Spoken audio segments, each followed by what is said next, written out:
নমস্কার বন্ধুরা, আজকে একটা নতুন রেসিপি যেটা আমি রান্না করব না, যে রান্না করবে তার পরিচয় সে নিজেই দেবে। নমস্কার, আমি অমিতাভ রায়, অনুশ্রী রায়ের হাজবেন্ড। আজকে বাজার থেকে একটা কচি পাঁঠা পাওয়া গেছে, তো তাই কচি পাঁঠার ঝোল আমি প্রথমে নিয়ে নিয়েছি 1 কেজি মটন জল ঝরিয়ে,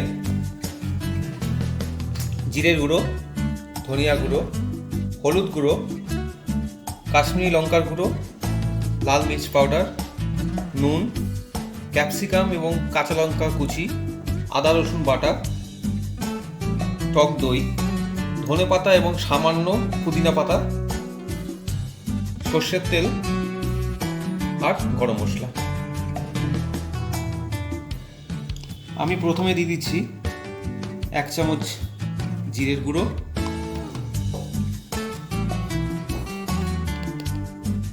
1 চামচ ধনিয়া গুঁড়ো,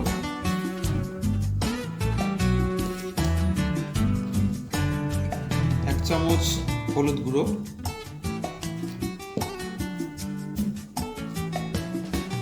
1 চামচ কাশ্মীরি লঙ্কার গুঁড়ো, আধা চামচ লাল লঙ্কার গুঁড়ো,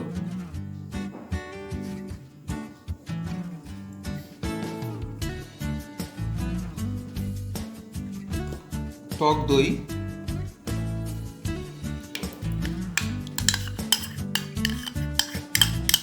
এখানে আমি প্রায় 150 থেকে 200 গ্রাম টক দই ব্যবহার করেছি।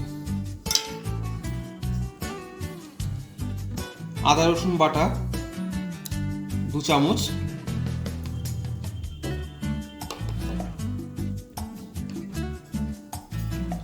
ধনে ক্যাপসিকাম এবং কাঁচা লঙ্কা কুচি, ধনে পাতা এবং পুদিনা পাতা কুচি,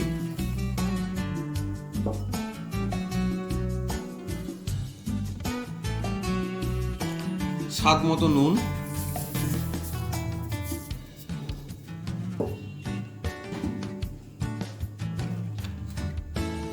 এক চামচ গরম মশলা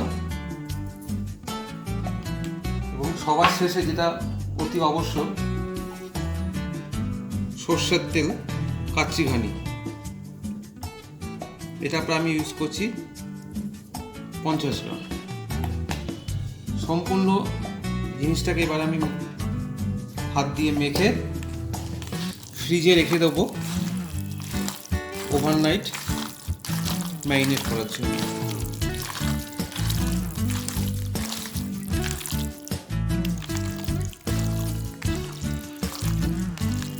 আমার মিশ্রণটি সম্পূর্ণভাবে মিশে গেছে মটনের সঙ্গে। এবার আমি এটাকে ফ্রিজে রেখে দেবো ওভারনাইট ম্যারিনেট হওয়ার জন্য। মাংসের জন্য সবচেয়ে যেটা জরুরি হচ্ছে আলু। ছোট ছোট থেকে আলু গোটা গোটা পিস রাখবো, এতে দেখতেও সুন্দর লাগে এবং সুস্বাদু হয়। এর জন্য আমি প্রথমে কয়েকটা আলু নিয়ে নিলাম, খোসা ছাড়িয়ে। এই আলুগুলোকে আমি ভাজবো, হালকা সোনালি ব্রাউন করবো। তাই এর মধ্যে দিয়ে দিচ্ছে সামান্য হলুদ গুঁড়ো এবং সামান্য নুন।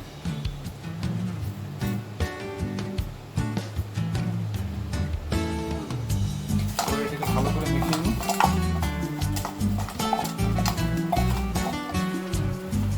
আমাদের তেল গরম হয়ে গেছে, তাই তেলের মধ্যে আলুগুলো ছেড়ে দিলাম।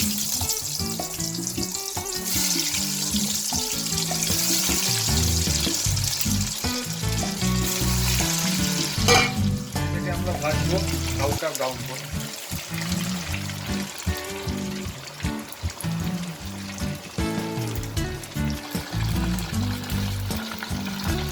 আমার আলুগুলো হালকা ব্রাউন হয়ে গেছে, দেখুন।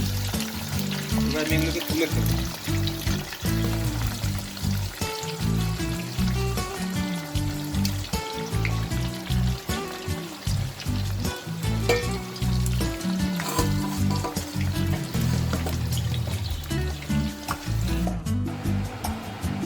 এবার আমি মাংসটা রান্না করব। প্রথমে উনুনে একটা কড়াই নিলাম, কড়াইয়ের মধ্যে দিলাম আমি সর্ষের তেল। পুরো রান্নাটাই আমি আর সর্ষের তেলে করবো। প্রায় 100 গ্রাম মতো সর্ষের তেল 1 কেজি মাংসের জন্য দরকার।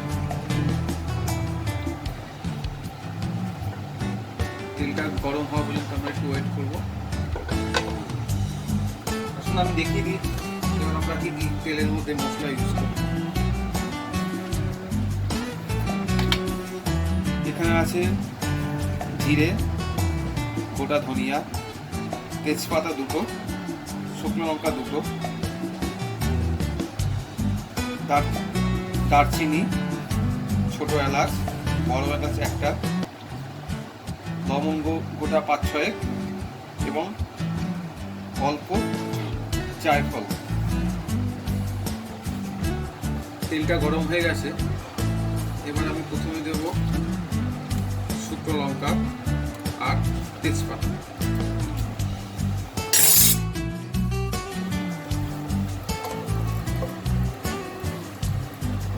এরপর আমি একে একে সমস্ত মশলাগুলো দিয়ে দিচ্ছি।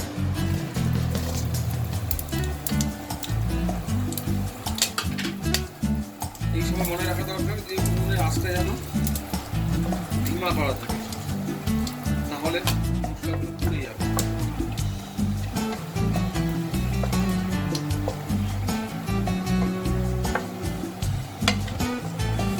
দেখুন আমাদের মশলাগুলো মোটামুটি ভাজা হয়ে গেছে, একটা সুন্দর গন্ধ ছেড়েছে। এরপর আমি দিয়ে দেবো কুচিয়ে রাখা কিছু পেঁয়াজ,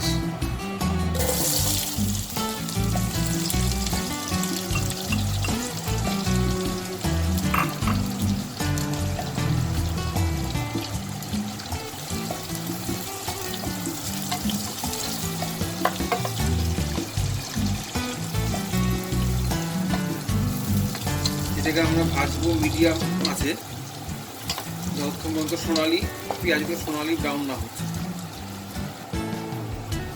এবার আমরা পেঁয়াজের উপর দিয়ে দেবো সামান্য চিনি। অনেকে চিনিটা প্রথমে দেয়, কিন্তু আমরা দেবো পেঁয়াজের উপরে।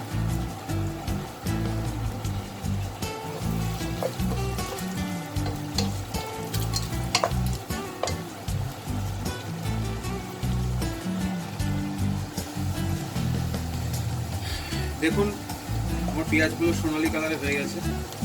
এর মধ্যে দিয়ে দেবো 2 চামচ আদা রসুন বাটা,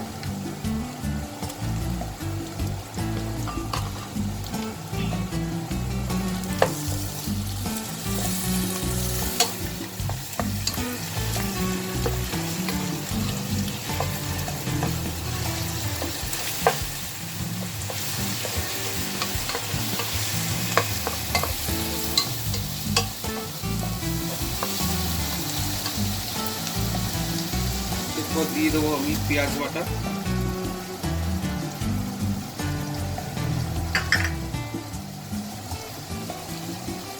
এরপর দিয়ে দেবো 1 চামচ হলুদ,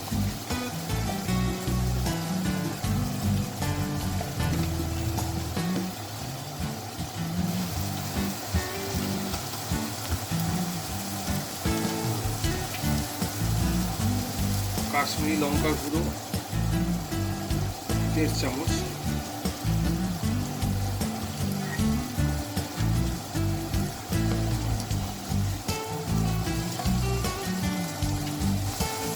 দিয়ে দেবো স্বাদ মতো নুন। এবার এটাকে ভালো করে মিক্স করে নেব।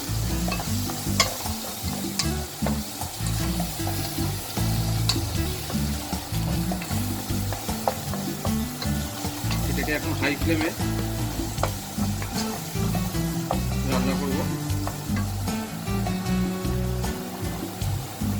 যতক্ষণ পর্যন্ত আমার তেলটা উপর দিয়ে বেরিয়ে আসে।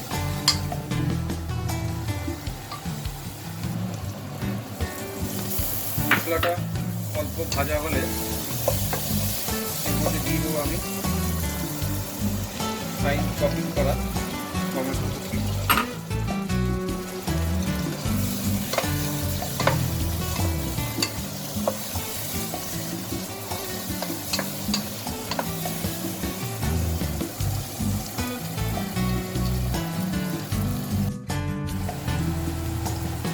দেখুন মশলাটা ভাজা ভাজা হয়ে যাচ্ছে এবং এর থেকে তেলও বেরিয়ে গেছে। এরপর আমি আগে থেকে ম্যারিনেট করা মাংসটা দিয়ে দেবো।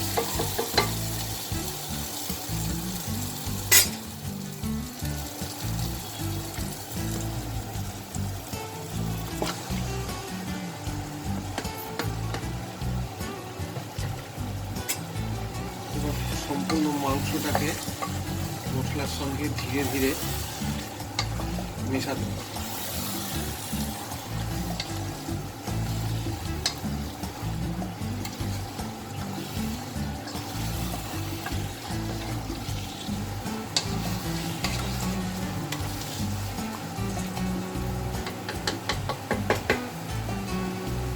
এই মাংসটাকে আমরা ঢেকে ঢেকে রান্না করব।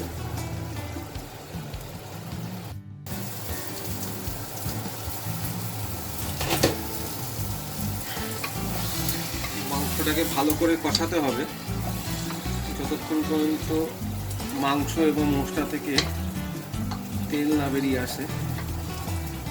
আর আপনি যতক্ষণ পর্যন্ত মাংসটাকে ভালো করে কষাবেন তত কিন্তু মাংসটা সুস্বাদু হবে।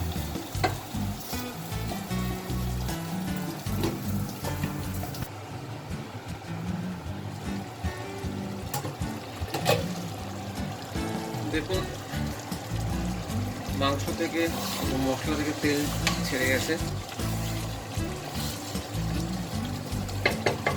এবার আমি ভেজে রাখা আলুগুলো দিয়ে দেব আর দেব সামান্য পরিমাণ গরম মশলা।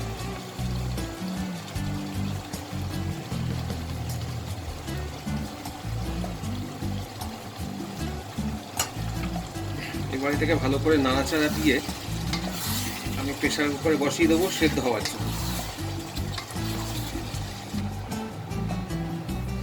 দেখুন এবার আমি কড়াই থেকে মাংসটা প্রেসারে দিয়েছি। এর মধ্যে দিয়ে দেবো আমি উষ্ণ গরম জল।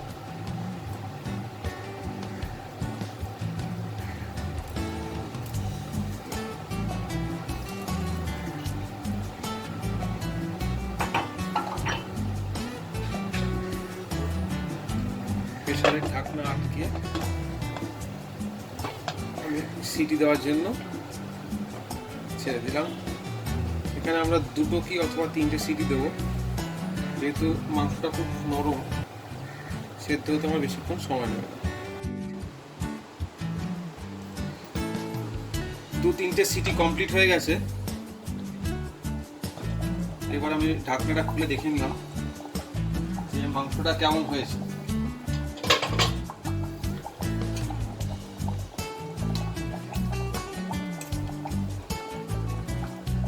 মাংসটা সেদ্ধ হয়ে গেছে প্রায়।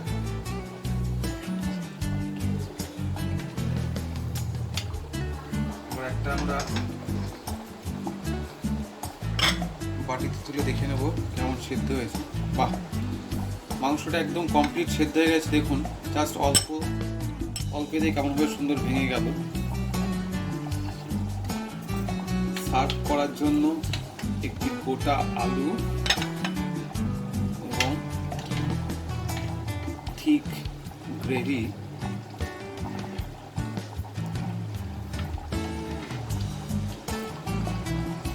দিয়ে দিলাম।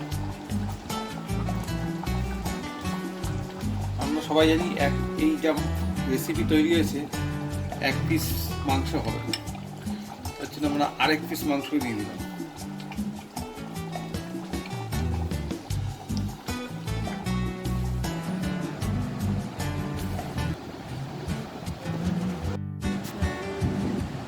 আমার এই রেসিপিটা যদি আপনাদের পছন্দ হয় লাইক করবেন, শেয়ার করবেন এবং চ্যানেলটিকে সাবস্ক্রাইব করবেন যারা নতুন দর্শক আছে। Thank you.